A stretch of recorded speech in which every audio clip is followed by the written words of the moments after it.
The late afternoon sun cast long shadows across the city streets as traffic hummed along, the usual rush of people going about their lives.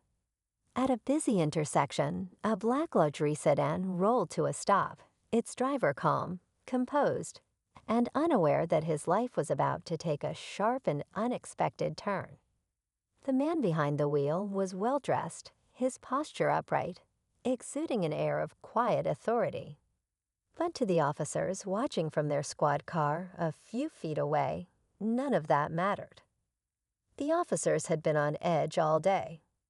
A string of break-ins had been reported in the area, and with tensions running high, they were eager to prove themselves. So when they saw the black car, a high-end model, tinted windows, and a lone black man behind the wheel, they didn't hesitate. Sirens blared. Lights flashed. The car in question had done nothing wrong, hadn't broken a single traffic law, but that didn't stop them. The officers exchanged a glance, unspoken words passing between them.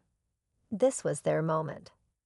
The driver's eyes flicked up to the rearview mirror as the blue and red lights reflected back at him. He sighed, gripping the steering wheel tightly before pulling over to the side of the road. This wasn't the first time. He had dealt with situations like this before, too many times, in fact. But something about this moment felt different. The doors of the squad car flew open, and the two officers stepped out, hands hovering near their holsters. One of them, a tall, broad-shouldered cop with a buzz cut, took the lead. His partner, slightly younger, a little less sure of himself, followed closely behind. "Step out of the vehicle." The command was sharp, impatient. The driver remained still for a moment, collecting himself before complying. He moved carefully, deliberately, hands visible as he pushed open the door and stepped onto the pavement. The surrounding pedestrians slowed their pace, some glancing over curiously, others instinctively pulling out their phones. "What's the problem, officer?" His voice was even, controlled. The lead cop ignored the question, his eyes scanning the man up and down, looking for something, anything that could justify the stop. License and registration. The man reached for his wallet, moving slowly, ensuring there was no room for misinterpretation. The younger officer shifted uncomfortably, glancing around at the gathering crowd. He wasn't sure why they had pulled this guy over in the first place. The lead cop snatched the ID from the man's hands without a second glance. "What are you doing in this neighborhood?" he asked, voice laced with suspicion. The driver's jaw tightened. He had heard this line of questioning before. Instead of answering, he simply watched as the officer walked back toward his squad car, flipping open the wallet as he did.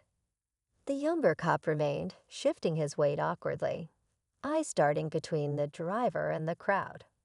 The moment the lead officer glanced down at the ID, his expression changed. His eyes widened slightly before narrowing again, his grip tightening on the wallet. He read the name once, then again, his mind scrambling to process what he was seeing. Federal Judge Marcus Reed. The realization hit like a freight train. This wasn't just some random guy. This was a man who had more authority in a courtroom than either of them ever would in their entire careers. A judge with power, influence, and the connections to make their lives very, very difficult. Panic flickered in the officer's eyes as he swallowed hard, his mouth suddenly dry. His partner caught the look on his face. "What? What is it?" The lead officer hesitated for a moment before muttering under his breath, "We messed up." Before he could decide what to do next, the situation took a turn for the worse. The sound of metal crunching against metal split through the air as another car slammed into the back of the judge's vehicle, pushing it forward with a jolt. The force sent the hood crumpling inward, the windshield cracking under the pressure. Gasps erupted from the onlookers as people backed away. The younger officer's eyes went wide. "Oh man," he murmured. Judge Reed turned slowly, taking in the sight of his now ruined car, his face unreadable. But the lead officer, he was already moving, his hands shaking as he tried to control the spiraling situation. He had pulled over the wrong man. And now things had a stern look on his face, walking with an air of authority. His partner, slightly younger, followed closely, his eyes scanning the car like he was expecting trouble. The tension in the air was thick, but the driver remained still, his hands resting clearly on the wheel. He had learned a long time ago that any sudden movement could be misinterpreted. One of the officers rapped on the driver's window with more force than necessary. "License and registration," he demanded, his voice sharp. The driver nodded calmly and reached toward the glove compartment, moving slowly and deliberately. "I'm getting my registration," he said, his tone measured. "Move any slower, and we'll be here all day," the other officer muttered under his breath. The driver retrieved the documents and handed them over without a word. The first officer snatched them up, glancing over them quickly before looking back at the man behind the wheel. "Where are you headed?" he asked, as if that information would change anything. "Home," the driver replied simply. The officer scoffed, as if he didn't believe it. He turned to his partner. "Run the plates," he said, handing over the paperwork. The younger officer took them and walked back to the squad car. The driver sat there, watching them, waiting. He had nothing to hide. But he also knew that this stop had nothing to do with his car, his papers, or his destination. It was about something else entirely. The first officer took a step back, eyes narrowing. "Step out of the vehicle," he ordered. The driver raised an eyebrow but said nothing. Instead, he unbuckled his seatbelt and did as he was told, moving with the same calm precision as before. The moment his feet hit the pavement, the officer reached for his arm. "Hands on the car," he ordered. The driver took a slow breath. "Am I under arrest?" "Just do as you're told," the officer snapped, gripping his arm tighter. It happened fast.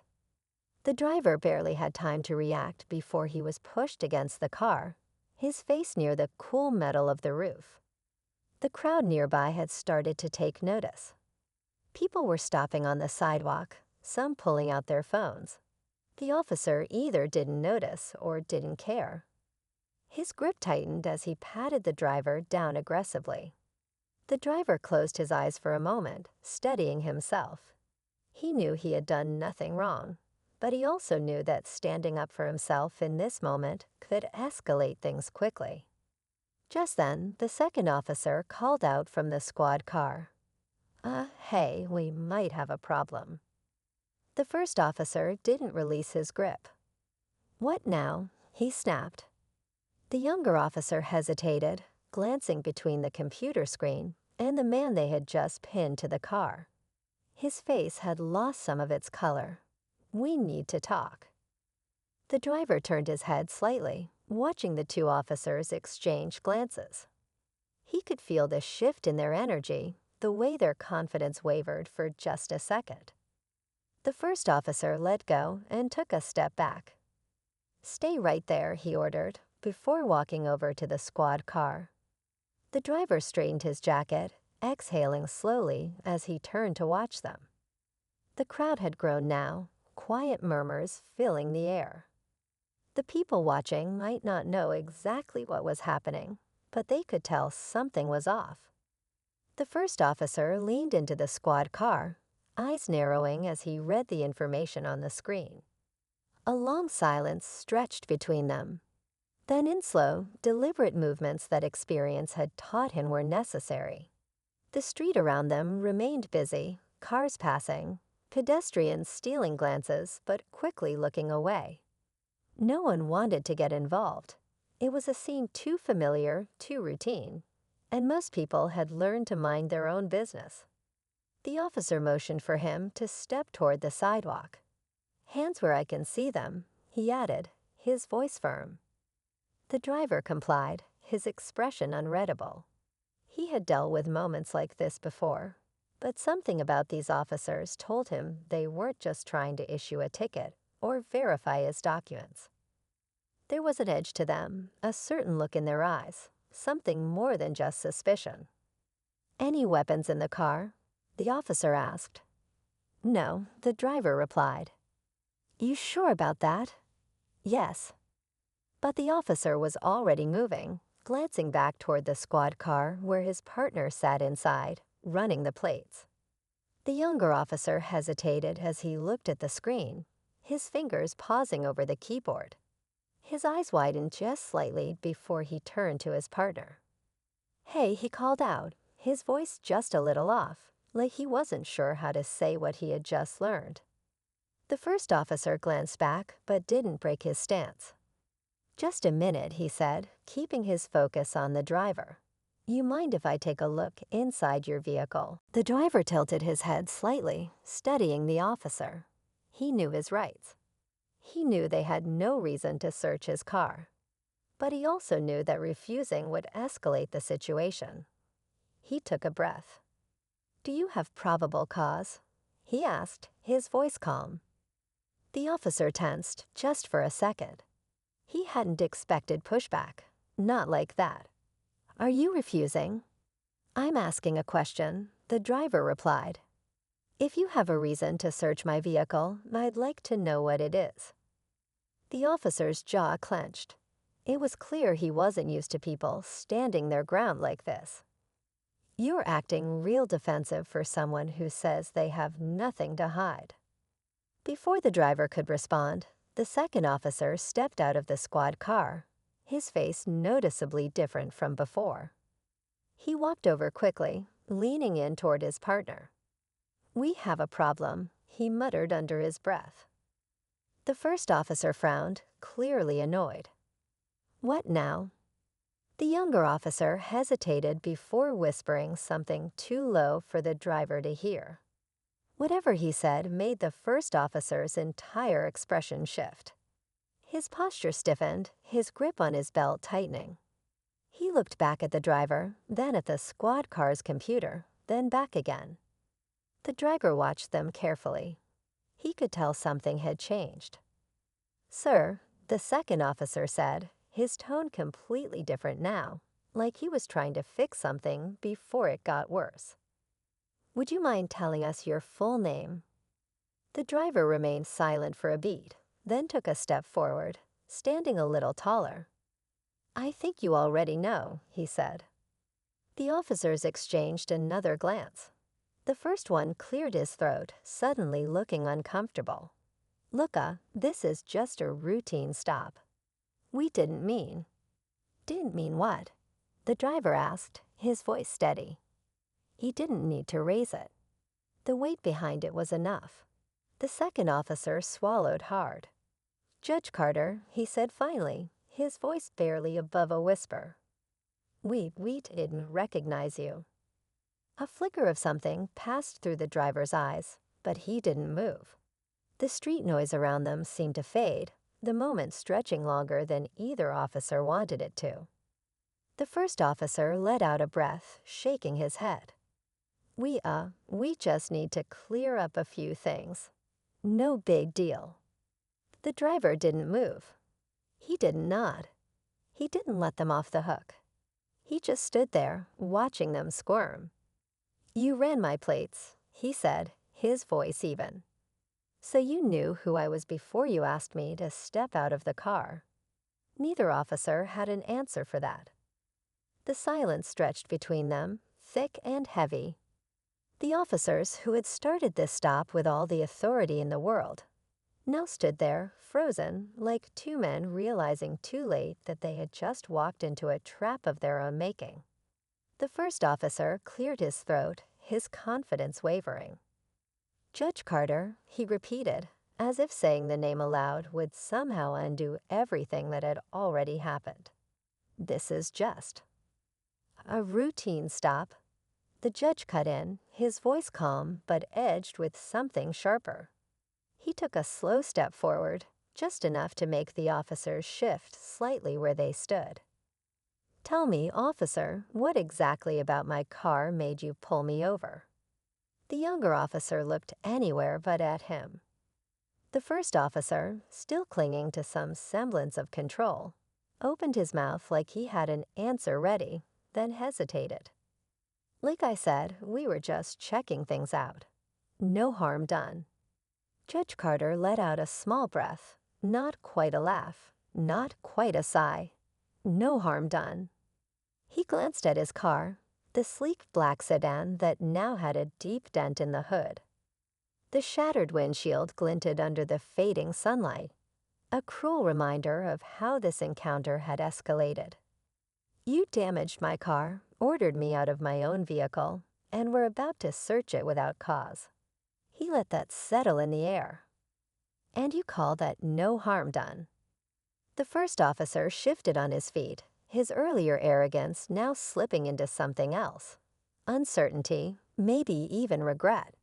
But it was too late for that. The younger officer, still visibly shaken, took another step back toward the squad car, glancing around as if hoping someone else would step in and take control of the situation. There was no one. Just them, the judge situations just like this. Judge Carter repeated, letting the words settle between them. The first officer exhaled sharply, shifting his weight like he wanted to say something, to explain, to make this go away. But there was no easy way out. Not this time.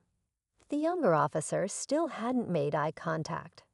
His fingers twitched slightly at his side, and every so often, his eyes darted toward the squad car, as if there was something there, something he hadn't said yet. Judge Carter noticed. He had spent years reading people, watching them crack under pressure. This officer was holding something back. Tell me, the judge continued, his voice cutting through the thick air. When you ran my plates, what else did you find? The younger officer blinked rapidly, his lips parting like he was about to speak. But the first officer shot him a sharp look. A silent warning. Judge Carter caught that too. He tilted his head slightly, watching their silent exchange. The shift in power was almost tangible now, and the officers knew it. The people they had tried to control were watching. The tension that had been contained between them was now bleeding out into the street, pulling in curious glances from passers-by. The weight of it all was settling onto their shoulders, and they were scrambling to keep it from crashing down. The younger officer swallowed hard. Sir, he started, his voice hesitant. There's something else. The first officer's head snapped toward him. That's enough, he hissed, but his partner took a step forward. Tell me, Judge Carter said, and though his voice remained calm, there was no mistaking it for anything less than a command. The younger officer hesitated, glancing one last time at his partner before exhaling sharply. When we ran your plates, he said slowly, we didn't just see your name. He paused, as if second-guessing his decision to speak at all. Then, with a flicker of determination, he continued. There was an alert, a federal flag on your vehicle. Judge Carter's expression remained unreadable, but inside, something clicked into place. A flag, he repeated, his tone carefully measured. The officer nodded. Not local, higher up. Something classified. His voice was almost a whisper now. It's why I hesitated back there. He glanced again at the first officer, who was now stiff as a board, his hands clenched into fists at his sides. Judge Carter's mind worked quickly. A federal flag on his plates, that was unusual. He was a judge, yes, but this wasn't normal protocol. There were only a few reasons why a vehicle would be flagged at that level, and none of them were good. The first officer suddenly stepped in, his face tight with frustration. This is above your pay grade, he snapped at his partner before turning to Judge Carter. Look, I don't know what game you're playing, but we need to wrap this up. His voice was tense now, almost desperate. Just forget this happened. Judge Carter let out a small, humorless laugh. Forget. He gestured at his car, at the crushed hood and shattered glass. You made sure this was something I wouldn't forget. The first officer's jaw clenched, but he said nothing. Then the younger officer did something no one expected. He pulled his phone from his pocket and tapped the screen, his face pale. "Sir," he said to Judge Carter, his voice barely above a breath, "you should see this." He turned the screen toward him, and the moment Judge Carter's eyes landed on it, the ground beneath him felt like it shifted. It wasn't just a standard flag on his plates. There were active surveillance notes, a warning about unauthorized monitoring, mentions of agencies he knew all too well. This wasn't just about two officers pulling him over. Someone somewhere was watching him, tracking him, and he wasn't supposed to know. Judge Carter stared at the screen, his pulse steady but his mind racing. This was bigger than a traffic stop, bigger than two officers with an agenda. His name, his car, he had been marked. But by who? And why? The younger officer shifted uncomfortably, realizing he had just crossed a line he wasn't supposed to. His partner, however, was already in damage control mode. "That's enough," the first officer snapped, stepping between them. "You're done talking." His hand hovered near his belt, as if debating his next move. Judge Carter's gaze remained locked on the phone. The words on the screen weren't just surveillance notes. They were warnings. Directives. Asterisk asterisk down, not engage. Observe only. Report immediately, asterisk asterisk, someone had been following him. Someone with access. And these two officers had just stumbled into something far beyond their pay grade. Pay grade. The street was quieter now. The bystanders weren't just watching, they were waiting. Waiting to see if this moment would explode into something worse. The air felt thin, electric with unspoken tension. The first officer took a step closer, lowering his voice. "Judge," he said, forcing a tight smile. "Let's be reasonable here. You don't want to make a scene." Judge Carter met his eyes, unflinching. "A scene?" he echoed, glancing at his wrecked car. "I think we're past that." The officer clenched his jaw. His confidence had evaporated, leaving behind only frustration and fear.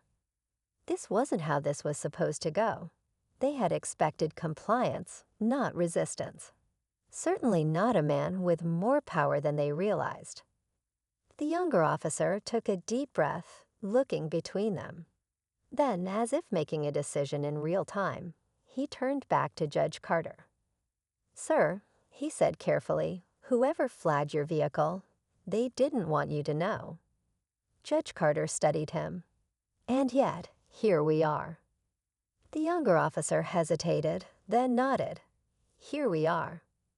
The first officer swore under his breath. His hands were shaking now, just barely. He knew they had lost control of this situation. Then, before anyone could react, Judge Carter pulled his own phone from his pocket and took a single picture of the squad car. The officers stiffened.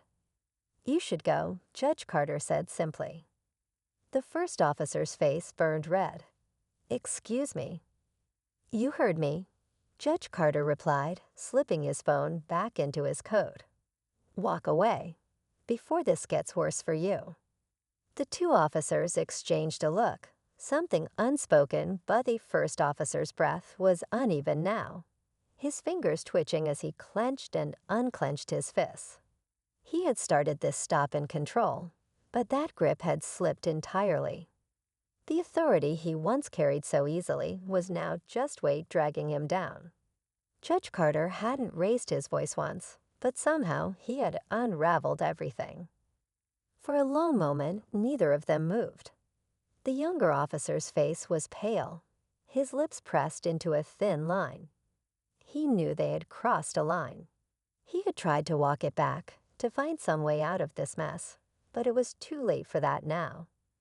The damage had been done, and they all knew it. Judge Carter didn't look away.